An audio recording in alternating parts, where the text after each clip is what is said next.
Hi guys, Andy here. Let's have a look at the Nikkei futures for Friday, November 3rd.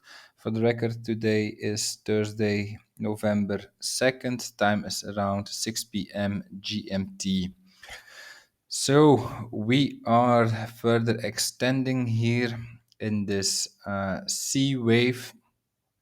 We now also reach the extreme area of the wave B. So I believe we are doing here a wave B as an A, B, C structure, expanded flat structure actually.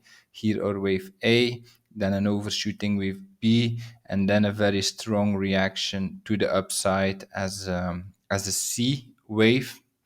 And so now the question is, when will this C wave end? Well, actually, we reached kind of the extreme boundaries of this C wave. Of course, the true invalidation level is right here.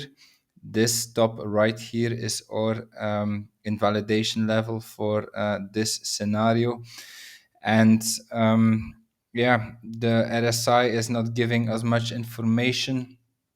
Like when you have this strong corrective structures to the upside, RSI is not telling much. Like we are just here on the top of like in the overbought region.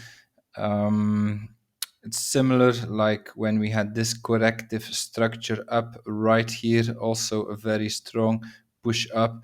We also end like without any divergence or without any indication that we could reverse, and I'm afraid we will have a similar situation right here. It will be quite difficult to predict the top.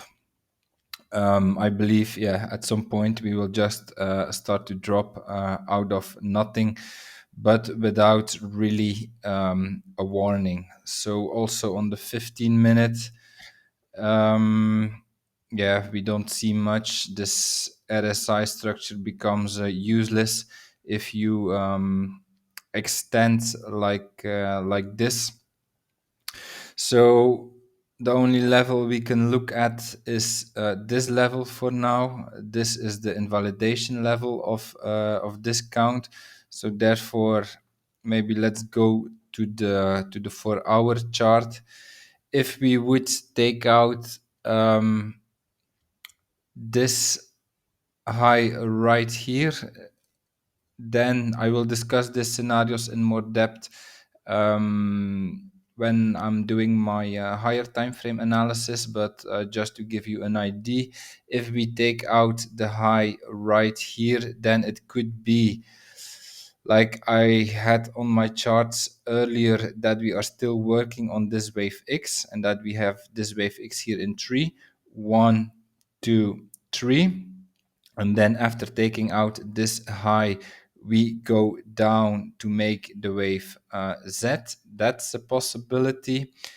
And then the second possibility would be that our wave 4 is in right here. But then this has to be an impulse. And yeah, for now, or I mean, this structure does not really look like an impulse to me. This is ending way too strong for me. This is a corrective structure in 3, 1, 2, 3, like this, A, B, C. However, if it is an impulse, then this can be a wave 2 down. Then it would be something like a WXY structure, I would say. 1, 2, 3, like this, and then 1, 2, 3. And then from here, this should then be the start of the wave 3. So these are two possibilities if we take out this high right here. But for now, as long as we do not take out this high right here, I would just look at this as an extended C wave of an expanded flat, so a misleading structure, actually very aggressive to the upside. But this is This is what we usually see in expanded flat structures. This here is our invalidation level. If we would take out this level right here, then the count as shown here on my chart is no longer valid. Okay, that's my analysis for now. If you enjoyed it, please like, subscribe, comment to support my work. And I see you this weekend for an analysis of the higher time frame. Have a nice day. Bye bye.